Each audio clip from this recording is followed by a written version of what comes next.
Okay, so we've just finished our second build up. It's time to create the second drop. I'm just going to add a little locator here to let us know where we're at. So our second drop is going to happen in this section. But all I'm going to do is I'm going to grab my chords down to my arpeggiator from my first drop. So I'm just going to skip the first part of the drop down here, that kind of just the soul kick drum part. And what I'm going to do is just copy, and I'm going to paste this section into the second drop over here. So now we have our pretty much exactly the same, except this time it goes straight into that kind of Boots and Cats drum beat and gets the piece moving along a little bit more.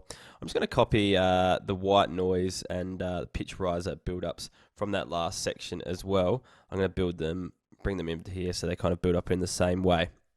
So basically all that is exactly the same in the first part. The only thing I'm going to do differently is I'm going to grab the second half of this beat, and I'm going to do the same with the rises actually, and I'm going to copy it and I'm going to paste it across here, but I'm going to get rid of the melody in this section here, so it finishes with just the arpeggiator and the pad finishing out. So let's just have a listen to our drop. So we'll go from halfway through the build up and have a listen to the drop.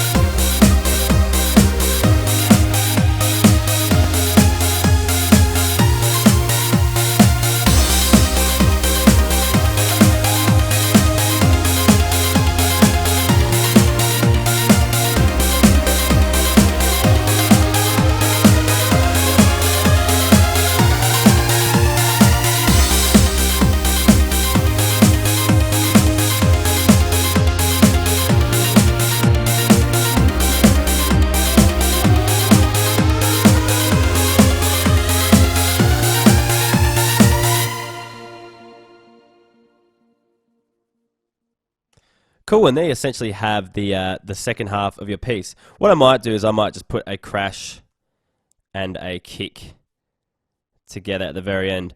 Just another reminder that you don't generally have kicks and crashes separate. They generally go together. If you're going to play a crash, you want to have a kick drum in the same time with it. So then if I just listen to this last little bit again, you hear it kind of just finishes like it feels like it's a little bit more finished once it gets to the end.